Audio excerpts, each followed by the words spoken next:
Are we live? Vice Chairman Larson, you are live. Okay, thank you. Mary Lee, would you go ahead and take roll? Sure. Representative Kinner. Here. Representative Larson. Here. Representative Schwartz. Here. Representative Simpson is still out. Representative Stith. Here. And Walters and Nicholas are still testifying in the other committee. So we'll leave everything open. Okay, committee, let's go ahead. And for those who are attending, on YouTube, we've got our chairman and Representative Walters up presenting the capital construction bill to the Senate JAC. We have a quorum here. The first bill that we're going to hear this evening is Senate File 93. Members of the committee, you'll recall that Senate File 93 goes back and amends the statute on those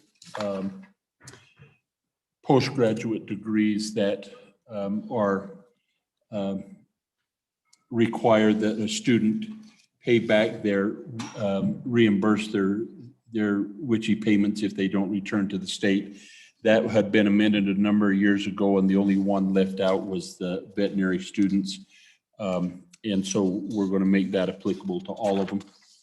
And hi, Representative Simpson. We're on Senate File 93. Okay, the WICHE program. Do we have any comment? Anybody that wants to make comment, Ryan? Public comment? Mr. Chairman, I don't believe so. So committee, do you have a pleasure on the bill? Moved by Mr. Skinner. Chairman, I would move do pass. This is a direct referral, Oh, it is. so we Okay. need to work the bill. Oh, we do. Okay. Well, then just a comment that we are familiar with this because we worked it in the interim. So would you move it then? Yeah, I'll move the bill. Second.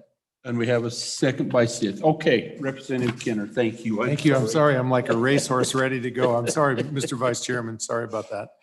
Well, very familiar with this, and it was something that we did work in the interim, and so I like the work that we've done, and it looks like it's a bill that has not been changed on the Senate side, so that's good. It looks like just the way we left it during the interim. Any other comments? Mr. Chairman, Please, Sorry. Representative Simpson. I'm still running down the hallway. So we are including veterinarians in the program now. That's what we're, So Representative Simpson, years ago, when students from the University of Wyoming wanted to get a postgraduate degree and that program wasn't offered at the University of Wyoming, of course, the WICHE program was available so they could go to one of those participating universities out of state and pay an in-state tuition per se.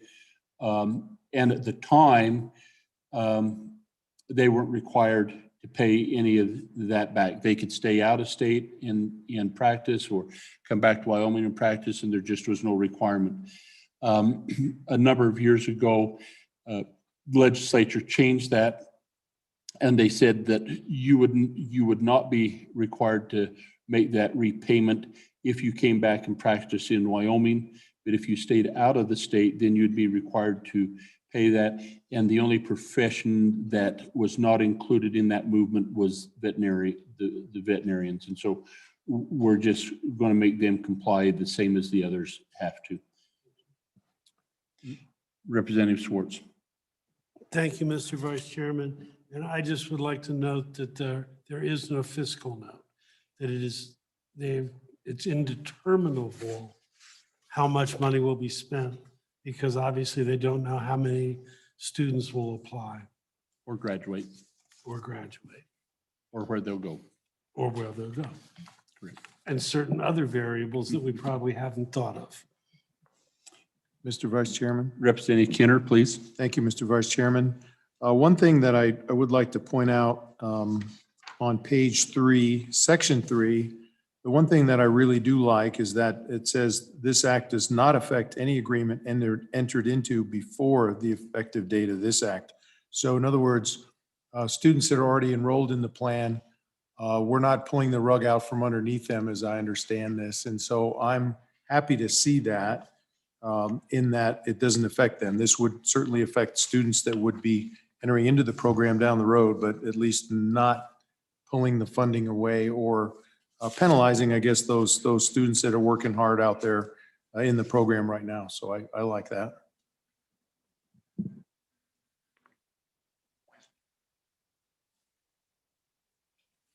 Question? Okay. Question being called. Roll call vote? Representative Kinner, Aye. Representative Schwartz, Representative Simpson, Aye. Representative Stith, Aye. Vice Chairman Larson, Aye. and then leave the vote open. Okay. Is there anybody that'd like to take this on the floor? Mr. Chairman, I'll do. Representative Kinner? Okay, Thank you. if you would, please. I'd be happy to.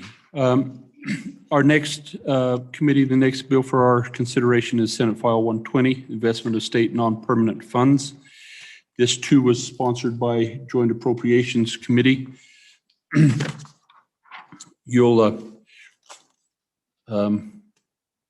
You'll recall that we bring a number of the other funds, if memory, in your, some of the other funds that were not invested the same, we bring them into the permissible investments.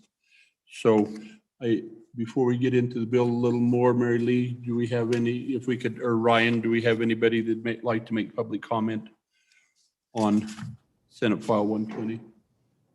We don't, Mr. Chairman. Okay. Committee, what's your pleasure? Move the bill. Moved by Stith, Second. second by Kinner. Representative Kinner, can you remember this bill? Would you like to take us through it? I'll be happy to take a stab at it here. Let's go ahead and take a look at it. As the Vice Chairman already mentioned, we are going to try to add some additional funds, and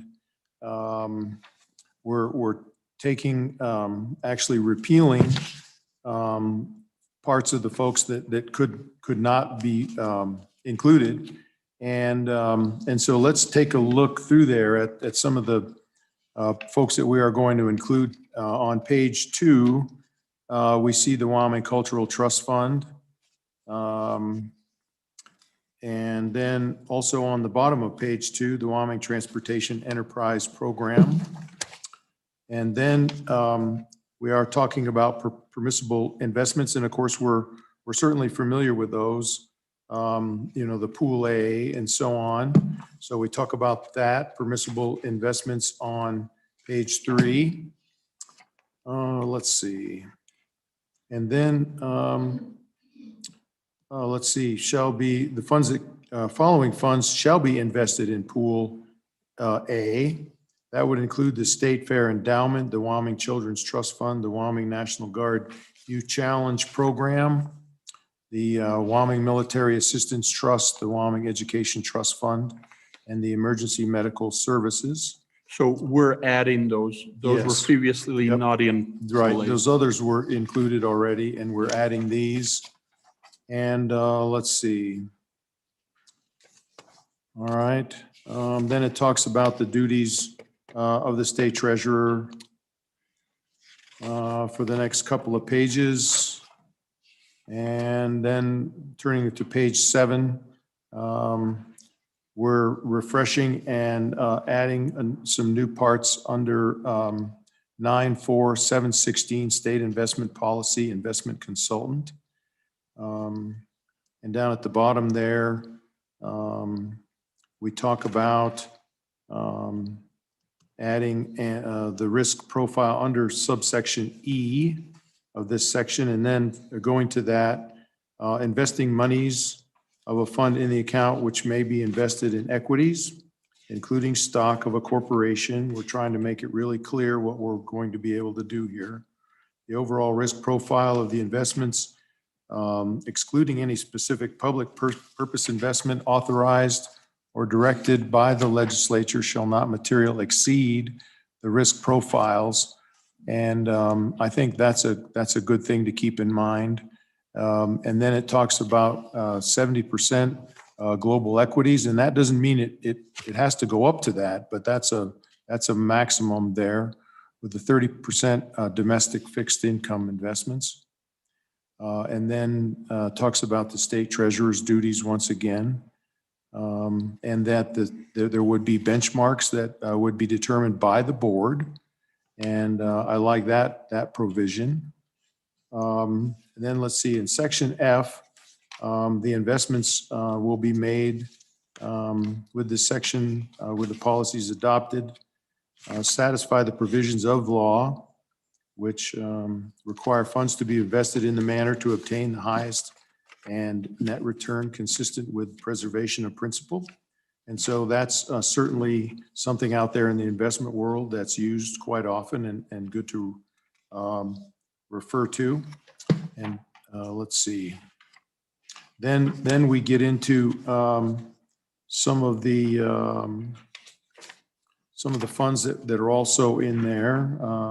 Tobacco settlement, Wyoming Wildlife Trust. So on these next ones, I believe Representative Kinner, if my understanding is correct, is they look to attain the highest net return. They add the language in net. Representative Stitt. Yes. Yep. Mr. Vice Chairman, it seems like the real innovation in this bill is on page 7 and 8, because what we're doing here is saying that what we care about is the risk profile as opposed to the name of a security. That is, Right. it's not, what matters is not whether it's called a stock or whether it's called a bond. What matters is its actual risk profile. And so this, I think, solves a problem for the chief investment officer in the state treasurer's office, because now they can artificially be put out of compliance with the 70% equity or the 30% of fixed income portfolio. So I think this allows them to calibrate the portfolio so that it might be called a bond, right? But it might be behaving like a stock, for example. So I think this is an innovation that gives both protects the public and gives flexibility to the chief investment officer. And if, correct me, but if memory serves me correct, I think we heard from the treasurer's office that even some of the treasuries now are as volatile, and it made more sense to move them this direction. Is that the way you guys recall that the same? Mhm. Mr. Chairman, that's correct. So treasurer, are we understanding that? Are we saying anything here that runs afoul to your knowledge?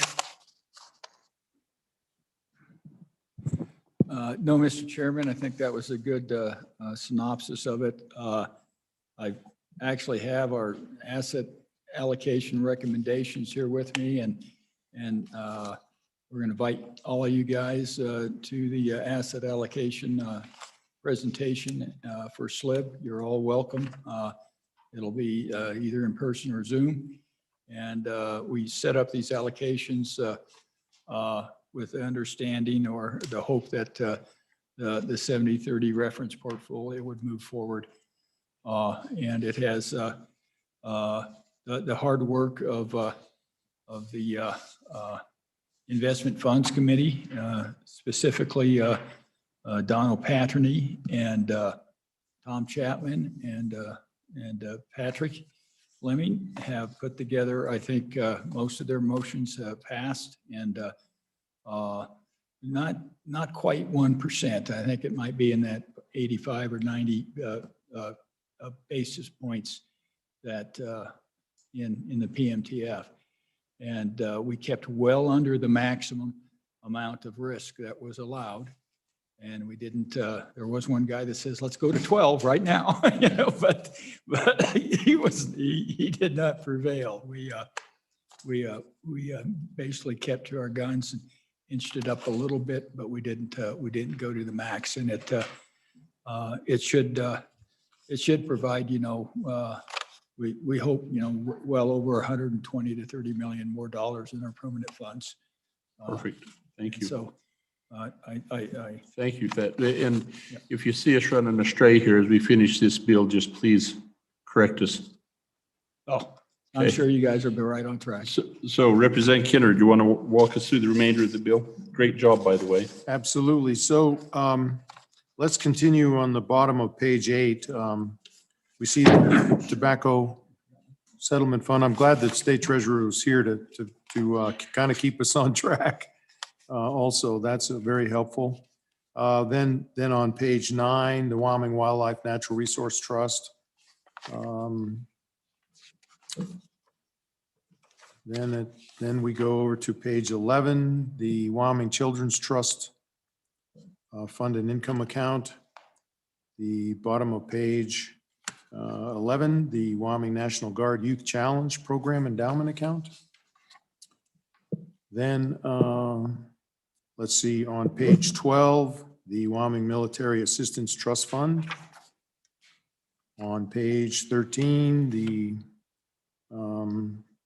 Wyoming Education Trust Fund. Wyoming Education Trust Fund, thank you.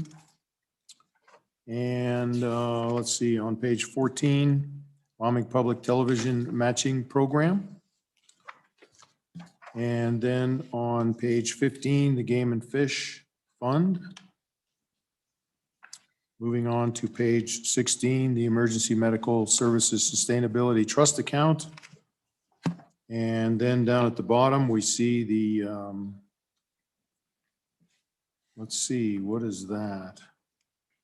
3424, 124.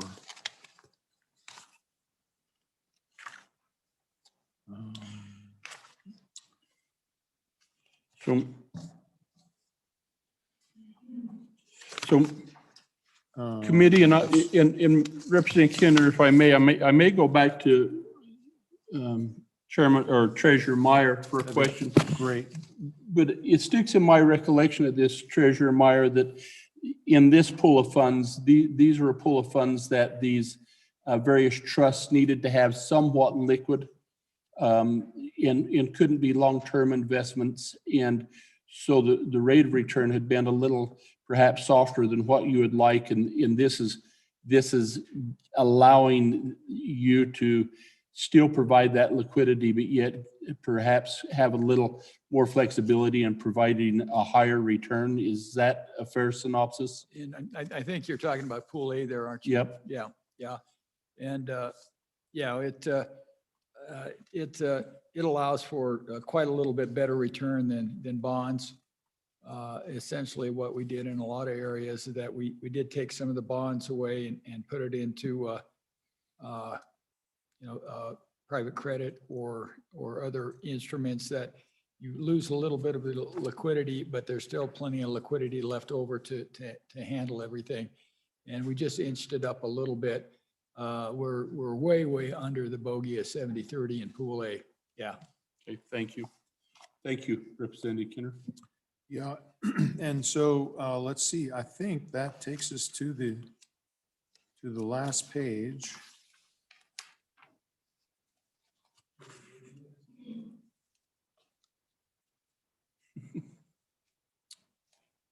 Effective date. Effective date. Questions, committee members? Representative Schwartz, please.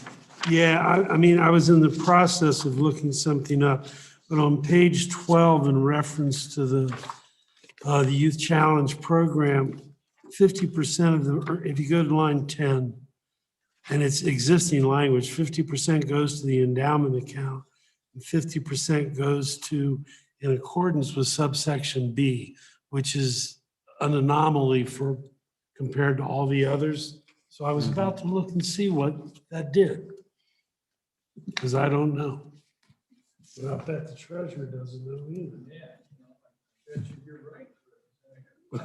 Let's see if we can read and see. I don't have any other statutes with me. Yeah, I got it here. So Representative, while you're looking that up, I'll entertain any other questions that committee members might have. Okay. Did you say you were looking that up, Andy? Yes. Okay.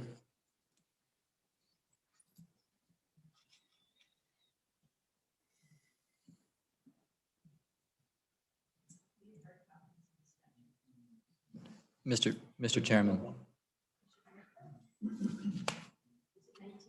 Yeah. Mr. Vice Chairman. 19. Well, isn't that interesting? Mr. Chairman, I am not looking it up because it says it doesn't exist, so.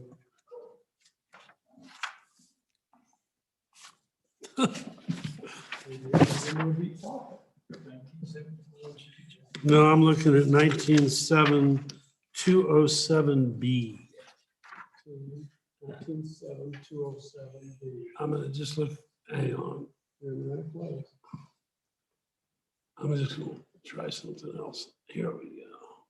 So that is the treasurer semi-annually distributes that 50% referenced in A to the investment earnings of the Wyoming National Guard Youth Challenge Program endowment account to the military department. Funds distributed under that subsection shall only be expended for operation and faculty needs of the Wyoming National Guard Youth Challenge Program. So it's in direct relationship to that. Thank you. Okay. Okay, committee pleasure. Mr. Chairman, I move the bill. Moved. Second. Second by Simpson. Moved by Kinner, second by Simpson. And I think we already done that. I apologize. Is there any amendments to the bill? We're working the bill. Okay.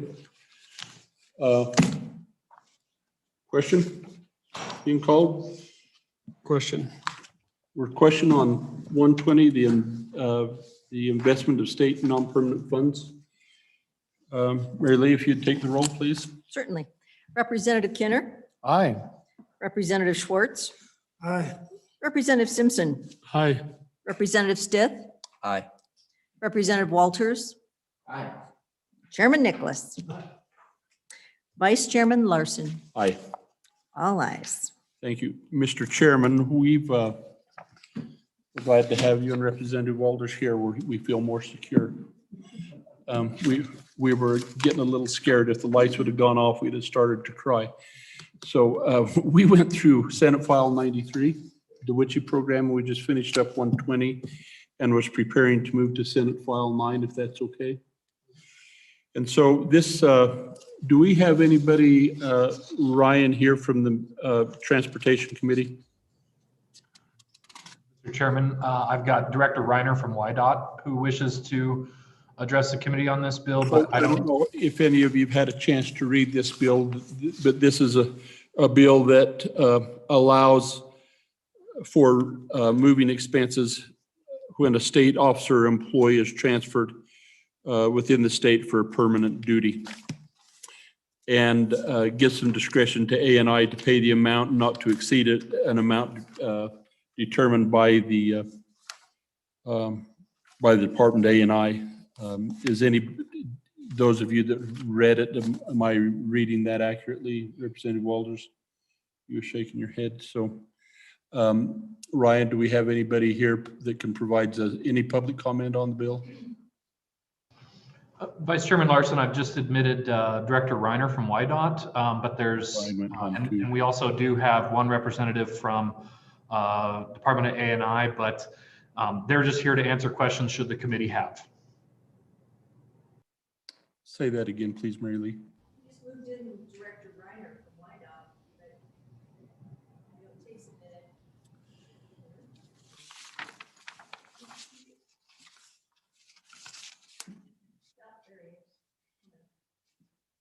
No. Director Reiner, I think something's happening here. There you go. Director Reiner, welcome. Sorry to keep you late. I would suspect I suspect that it'd be fair that you would have some transfers within the Department of Transportation around the state, and that this is an issue. We'd love to hear your thoughts. Mr. Vice Chairman, thank you, and members of the committee. Luke Reiner, Director of YDOT. Can you not hear me there, Mr. Chairman? Okay. Thank you, Mr. Chairman. We actually brought this to the Joint Transportation Committee as an interim topic. several years ago.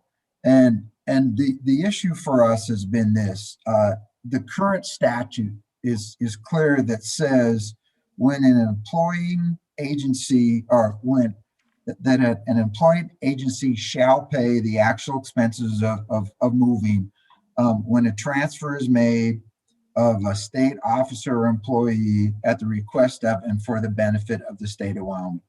And WYDOT has historically helped pay the moving expenses of our employees. We see it as a key developmental process for our engineers and our troopers as they work through the ranks. And we see it really as key to the agency and to the state to develop the professional and leadership skills of those individuals that will serve the state in key leadership positions. A while ago, the statute was interpreted to not allow us to pay the moving expenses when an individual competed for a job. And so what's happening, what I think is that the personnel rules have changed and sort of left the statute behind. In the old days, we would say to somebody like Luke Reiner, hey, you're moving from Sheridan to Cheyenne for a next, your next job in the engineering field. Today, we advertise the job in Cheyenne, we let people compete, and then we say, okay, come on down. And the interpretation has been that's for the individual gain and not for the benefit of the state of Wyoming. And so because it's been interpreted as individual gain, we have not been allowed to pay the moving expenses. And quite frankly, that's having a chilling effect on career development. And in my mind, it's inhibiting our ability to develop and groom and grow our future leaders, and those engineers who will be the next chief engineer or next colonel of the highway patrol. And I think it hurts the agency and it hurts the state because we are seeing employees not applying for jobs because they don't have the means to move. And it's compounded by dual income families. Our workforce is less mobile, and so it's creating difficulties in making sure that the right person gets the right job at the right time.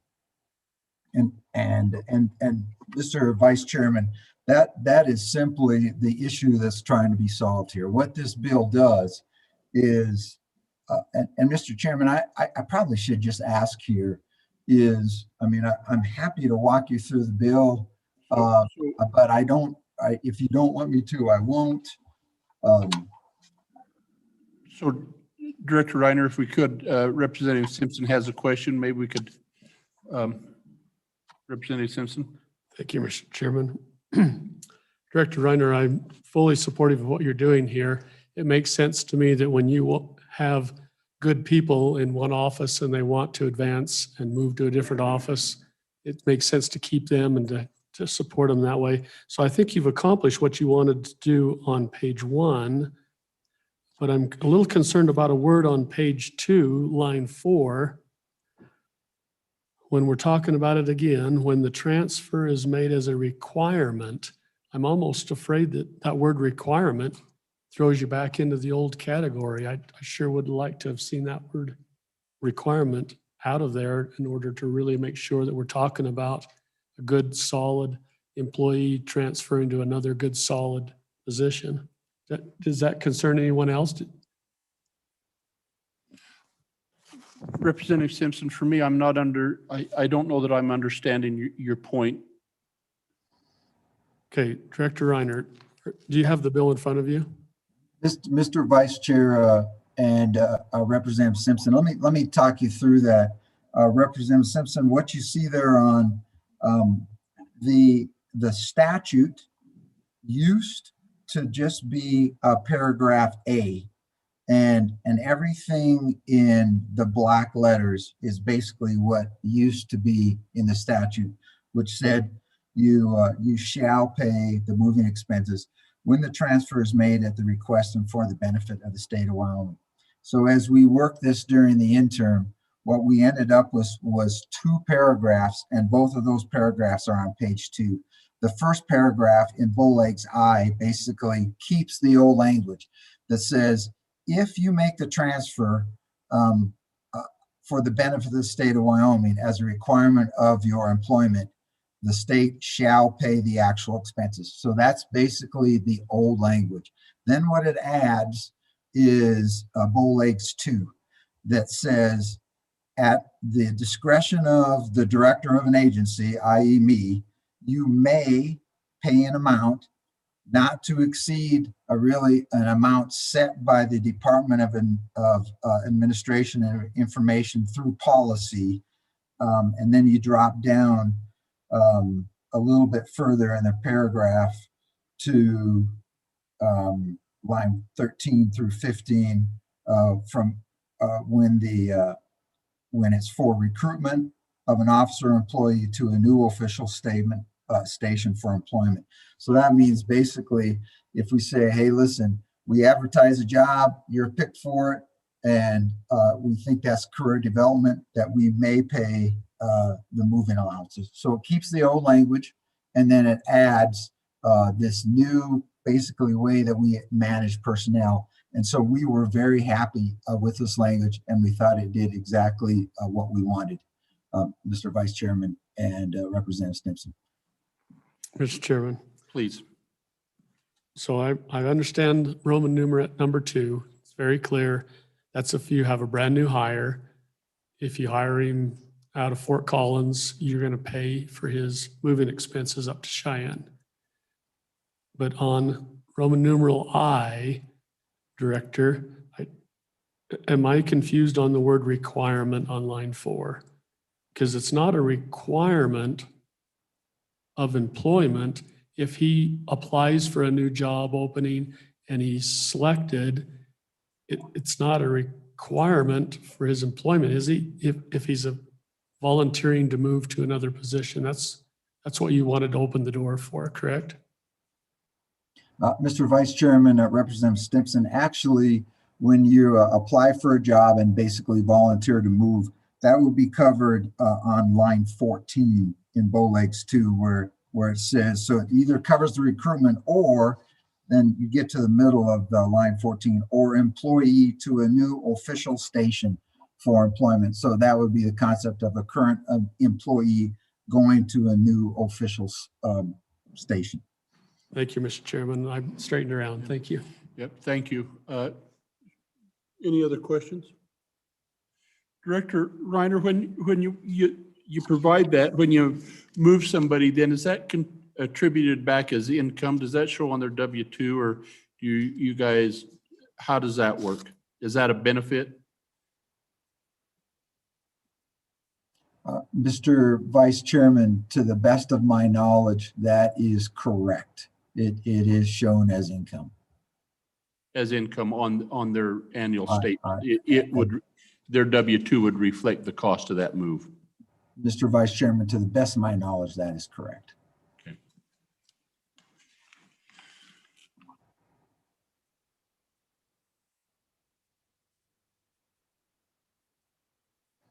Director Reiner, any other comments? Mr. Vice Chairman, the only other comment I would make is during the interim, there's a lot of discussion about how much would we pay and who authorizes that. And really what we settled on was there's no appropriation with this. Comes from existing agency funds, is paid at the discretion of the agency head by an amount to be set annually by the HRD of A&I. And I work closely with the director of HRD A&I to ensure that she was on board with this.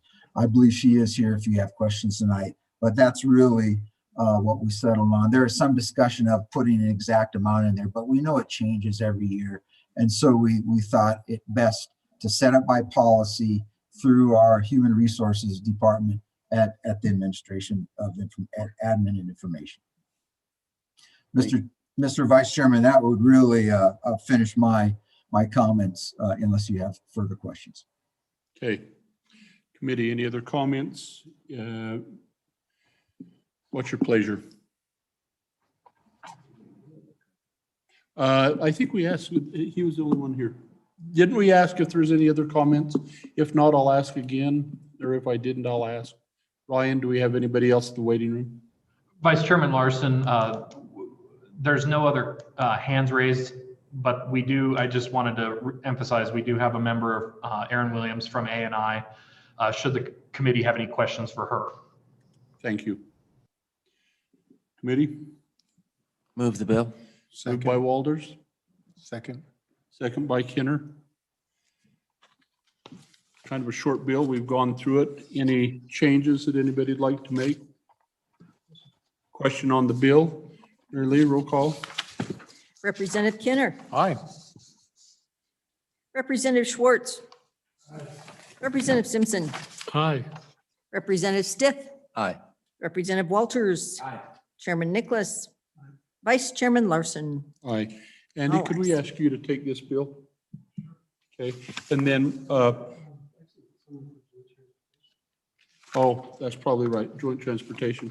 Clark, do you want to take that 193? Or Sure. 120? Yes. Okay. Thank you. It passed. All right. Representative Simpson? I'm gonna do it.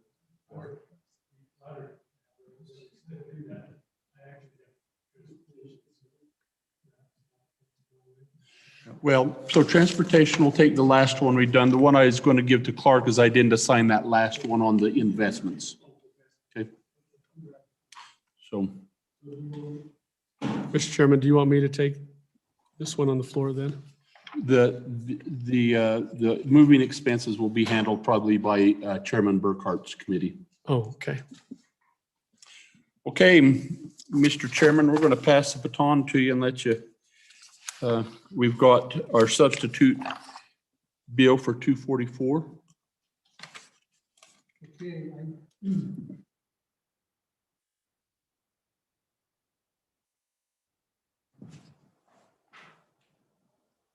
So we left off with this, kind of walking through it. And so I'm trying to remember which, did we have any amendments already to it? To the substitute bill? And I know that we had some recommendations by the good. Okay. That's what I'm looking for. This is the same thing? Yeah, that's it. All right. So I was just texting Mr. Groover to come by and bring one of these to us, but apparently we don't need to. So do you have a copy of this, Kurt? Yeah, got it right here. All right. Okay, you want to work just to describe this amendment for us? This is what you forwarded to LSO for your recommendations. Yeah, I'm going to double check E there. This is some discussion I had with Attorney Groover, so let me make sure. Yeah, okay. So the first one's pretty simple. That's just Yeah. a grammatical correction. Yeah, and I think the first one is really important after I read subsection Romanet I of section A, because it limits it to say the goals are Wyoming's management of sovereign wealth funds, and essentially that's the PMTF. It really doesn't include the other funds. So this allows the IFC to look at all the other funds that aren't sovereign wealth funds or permanent funds. And so, funds like the workers' comp and everything else that we do, LISRA, all the other things that aren't sovereign wealth funds. So I think it's important to have that concept on E to essentially make sure the floor is swept clean. The other one on page So, 5. Hold on one second. Yeah. I need to catch up on because this is not jiving with my bill.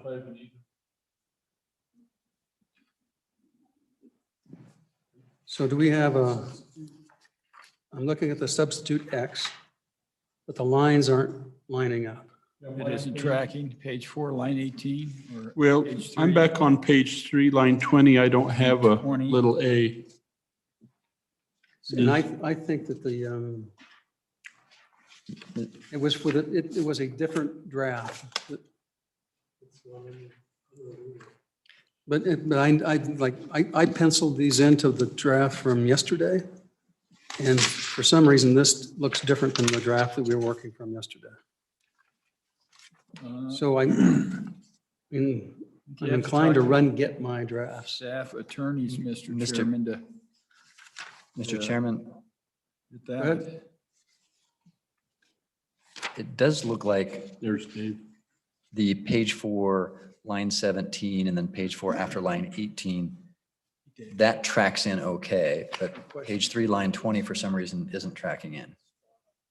So I think the substance of I don't think there's a debate about the substance of the amendment. And I think the A, well, is not a parenthesis. They didn't find a little a, big A.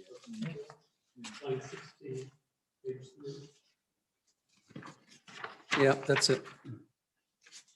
So that should be reads line 16. Line 16, okay. Line 20. After A, insert of. Got it. Thank you. Okay, so we got the first one. So it looks like we're going to have to just slide down on, or slide up. Let's go to page 4, line 17. Delete the period and insert in a parenthesis so we're talking about, so that does track, doesn't it? Okay. Okay, we've got that one. Okay, let's do these one at a time. All those in favor of the line 3, page 16, say aye. Aye. Those opposed? That motion carries. Page 4, line 17, all in favor of that amendment, say aye. Aye. Those opposed? That motion carries. All right, next one. Oh, this is an insert after line 18. So if you've got that one now, Kurt, why don't you just address that one? Okay, this just says that there's other recommendations the investment fund committees would assist the legislature. So it's kind of a including but not limited concept. And I guess looking at, and as I just was reading through this, looking at Romanet I on page 2, the goals and objectives is Wyoming's management of its sovereign wealth funds. And the office manages a lot more than sovereign wealth funds, you know, workers' comp, the pool aid that you talked about. There's a lot of non-permanent funds out there. The two big permanent funds, of course, are education and the PMTF. But I don't even know that the education is a permanent fund. It could be considered a sovereign wealth fund. So this allows essentially the IFC to look at all the investments that the shop has. Yeah, any comments on this proposed amendment? All those in favor say aye. Aye. Those opposed, that motion carries. Okay, page 5, line 17.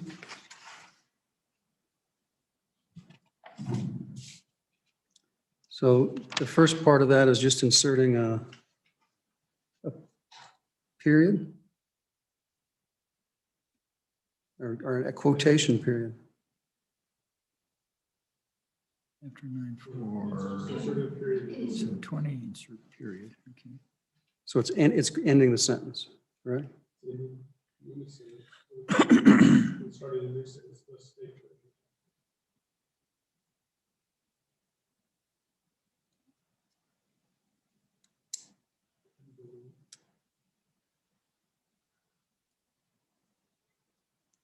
So what this does is essentially it adds in the state treasurer, the SLIB board.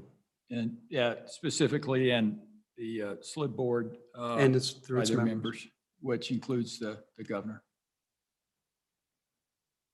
So everyone understand the amendment?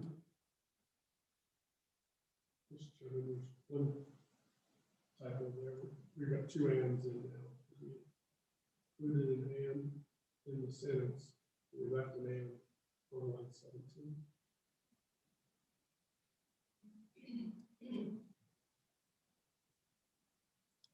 I think that's correct. You need to strike and, After the 720. right.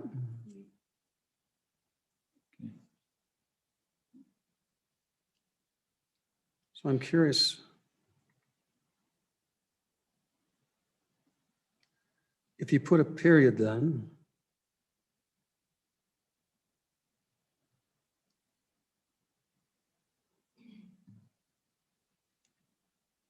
okay, yeah, that makes sense. Everyone understand it? Any questions? Seeing none, all those in favor say aye. Aye. Those opposed, that motion carries. Okay, now page 5, line 18.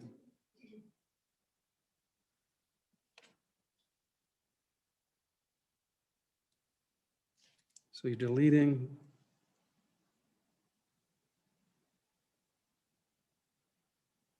the governor's office. And after the, which that doesn't make sense. Oh, no, after the, at the end of the line 18. After the end of line 17, the governor's office on 18.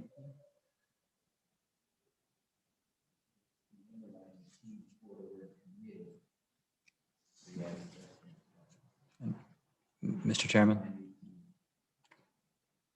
Go ahead. just a question for the treasurer. So is the substance of this amendment we're discussing to require all 5 of the individual SLIB board members to provide assistance to the Investment Funds Committee? Is that what it does? It's, Mr. Chairman, it's as requested by the IFC. And I assume that the different SLIB board members, you know, essentially through their offices or whomever they would, you know, want to ask and find out what's going on, and there'd be some dialogue. I just make sure that the SLIB board isn't forgotten, because there's going to be maybe something most likely that's going to affect them, and they want to probably opine and participate.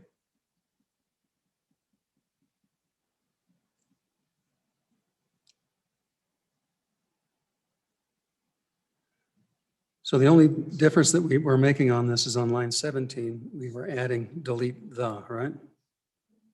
At the end of 17. Right.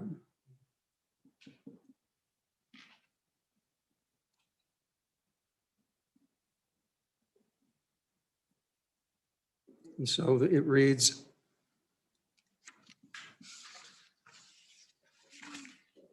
the Office of State Land and Investments And the Office of State Land. and, have we got the and in there?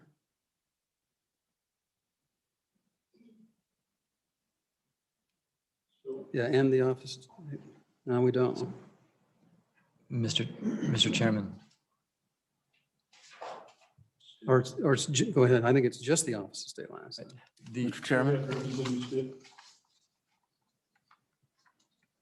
I guess with the phrase, the State Loan and Investment Board through its members, it seems like it's creating a kind of obligation on the part of all 5 electeds to assist the Investment Funds Committee. So it's kind of odd that the Investment Funds Committee can sort of tell them what to do.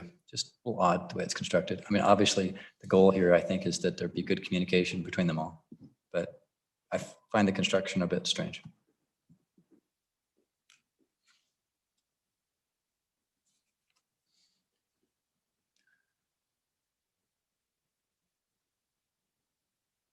So I through its members is odd with me. I agree. Or any thoughts, Dave, on language?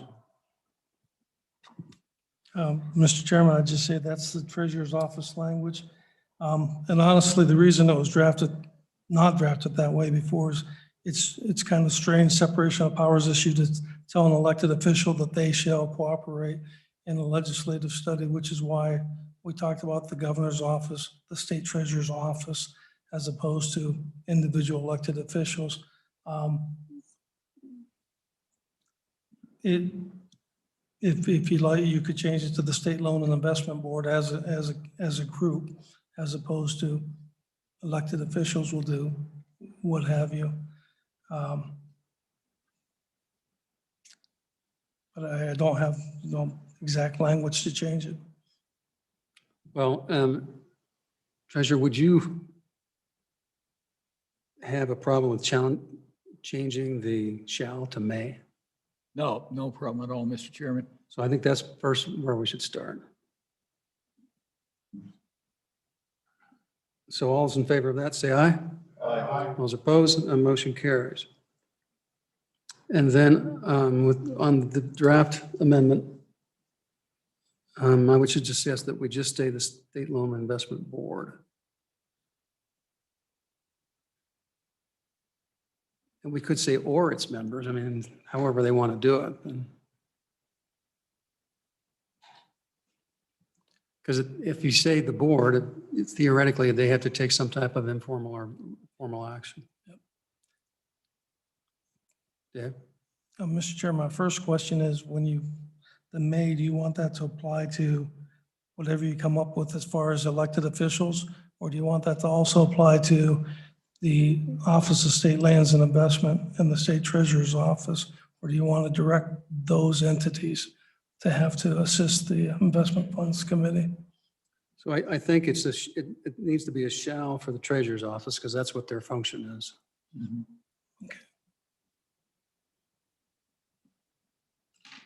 And now we have a period. So now it's just may for OSLI and the SLIB. Mr. Chairman, the concept would be Treasurer's Office, Office of State Lands shall assist as requested, and to add as a concept that the committee, the Investment Funds Committee, may request, and the elected officials, the members of the SLIB board, may provide assistance as they deem appropriate. That sound all right, Kurt? Yeah, I just want to get them that they have an opportunity to be involved, and that works, Mr. Chairman. Okay, so if you would work with me to get the language, so we'll just pass that as a conceptual amendment. Okay? Aye. All those in favor say aye. Aye. All those opposed? That motion carries. Kurt, anything else? I don't have any other particular, I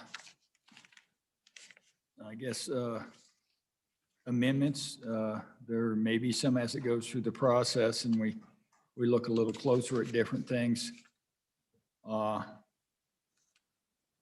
know that we'll probably have two people on that almost full time. What's our lead attorney and our main policy person.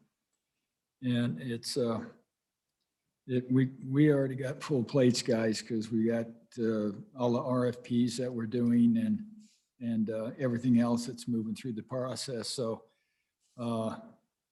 we'll try to keep up with everything and hope that I guess nothing falls through the cracks as Patrick is beginning to implement his trading on equities now, and still finding some unusual little kinks in the Goldman CUSIP things. There's a deal like if you have I think an E and an L, Goldman rewrites the CUSIP numbers for the security and turns it into a different number in entirely different security, and that does it automatically. So there's some hand restructuring of the trades right now going on because the Goldman just doesn't have it quite put together. So it's so Kurt, it's a challenge. It seems to me that, and one thing we haven't really done yet, and this bill will probably be the vehicle to do it because it's early enough in the process to do it. Yeah. And that is set aside some money for you and your office to perhaps hire an outside consultant who can come in here and manage all of the, your 3 new employees that we're funding in the budget, and the implementation of this, and also who's capable of evaluating your current systems and understands what systems you may need to kind of be a lead liaison and kind of to put all that together. Yeah, we're in the process of doing the RFP, and we want to make sure that we don't go out for a sole source type of a provider from the standpoint that we want to make sure that we have the best in class as we're moving forward, especially in lieu of some of the, I guess, missteps that some of our last provider did with JP Morgan. So we want to make sure that we have a fresh cut and look at, people like Deloitte and Ernst & Young and some of the top names in the business. Deloitte has done some work with the college over at UW, so we want to check with Bill Nye and find out how they did on the CARES Act, and they've also done some work with the health department. So that RFP is coming along fine. It's our project manager, Jeanette Beeman, is working on that. She's progressing fine on that. So we should have that first RFP out in short order, and then we'll go through the process that we have to go through to make a good decision so we get the best in class. And so how are you going to fund the RFP? Pardon? How will you fund once you do a request for proposal? Oh, we've got the funding in our budget right now that Don assures me is there. That's all I was caring about. So you've got the funds and that's okay. Yeah. Okay. Yeah. So, So if you have, as you review this, we've got first and second reading, and then it'll go over to the Senate. So you'll have an opportunity if you want to tweak it some more. Yeah. Yeah. Well, whether this thing moves forward or doesn't move forward, I think it's a good blueprint for us to make sure that we have everything down, and we intend to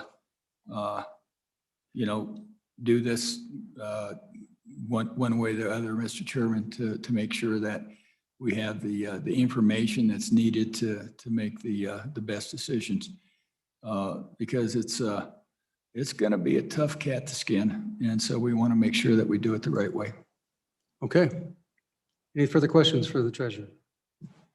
Go ahead. Thank you, Mr. Chairman. Mr. Treasurer, on page 2, line 6, you were discussing earlier the sovereign wealth fund language. Yeah. That doesn't include our unemployment and some of those other funds that you manage. Would you have other language to describe the entire pot that you're managing? Because I think that's the goal of this study is managing Right. all of these state funds. Yeah. And so what, instead of calling it sovereign wealth fund, what other language Well, would you use to describe all I that? would think that it's the management of the sovereign wealth funds, other permanent and non-permanent funds, invested by the state treasurer's office. That I think is kind of all inclusive. That gets your LISRA, that gets your Pool A, that gets your all the other ones.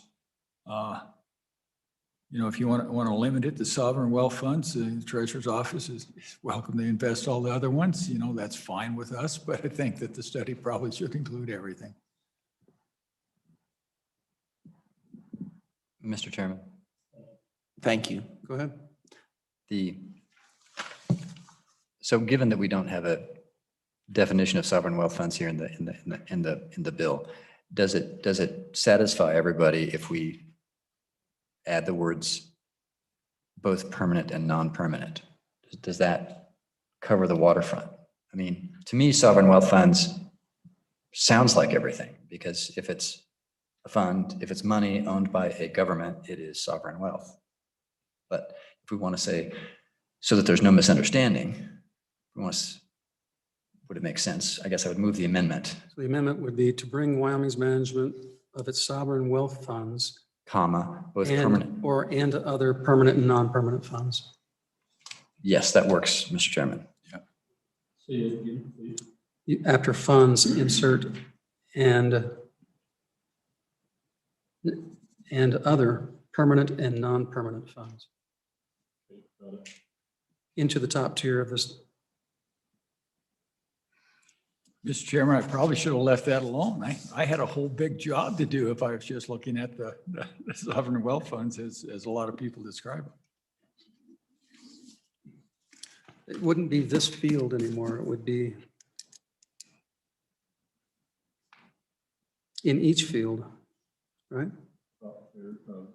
Of each field, strike in this. Well, it would be in each.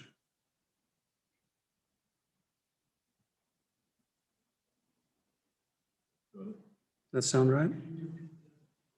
After in, strike this and replace it with each.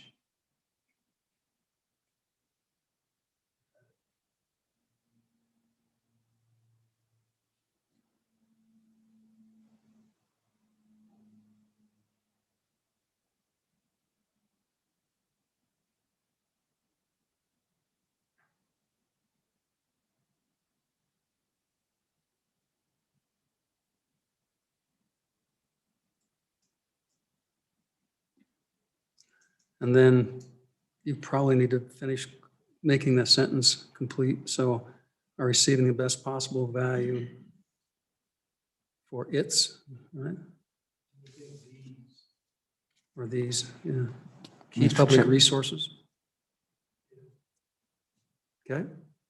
That sound all right, Dave? All those in favor say aye. Aye. Those opposed, that motion carries. Okay. Any other discussion or actions on the bill? Seeing none. Yeah, Mr. Chairman, Go ahead. just something that we probably ought to look at both returns and yields. Because returns are total returns, but yields is basically exactly what you guys can spend. And so, as well as the, realized capital gains. So I think a lot of people think of them as the same thing, but they're not. So there's probably needs to be that bifurcation there. So we understand that we have a dual purpose to one, get the best returns, but two, in the same time, get enough money to go into the spending policies. And I know you say spending policies, but I think it's a little more descriptive. So we don't have either returns or yields. On this. Page 2, lines 18, returns for the state.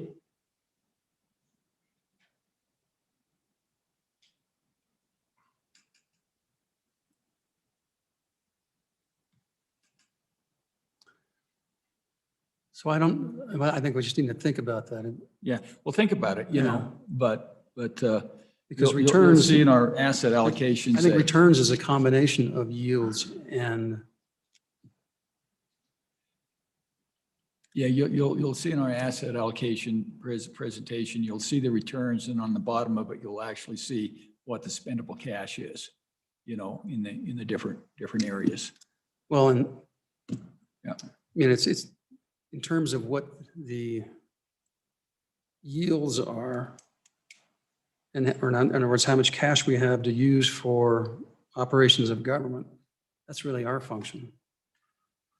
We set the, we set the percentage, and then after the cap, that's what we get. So I don't know, we'll have to think about that a little bit. Well, Mr. Chairman, there's another thing in there that was really our top priority this year that didn't make it to the legislative action, and that was the change in the constitutional aspect of the income within one section of the Constitution, which prohibits us from acting it as if it was an endowment. And that's something that RVK noticed as one of the highest constraints that we have and getting the highest return. So we'll bring that up in this, but Yeah. you know, it's Well, and it's all and I about think, priorities. I think that's already on the list of what CapFin will be reviewing with you, so, Yeah. and defining that, so. Okay, I think sensing we're ready to vote, as amended, roll call. I have one quick question. On page 2, line 9, you changed this to these, is that correct? And resource to resource. Resource to resources, that's what I wanted to double check on. All right, then I got them. So Representative Kinner, Aye. Representative Larson. Representative Schwartz. Representative Simpson. Aye. Representative Stith. Aye. Representative Walters. Chairman Nicholas. Aye, and so when we have these crafted up committee, if there are any technical corrections or grammatical leeway, we'll do that. And I'll work with Dave on that so that we've got a final product. We would like to be able to kick this out. We'll get it on the list, so. And I hopefully we can probably get it on the list for tomorrow and towards the end of the day. So, okay. Thank you, Kurt, for spending another late night with us. Thank you, gentlemen. I miss these late nights. Yeah, no.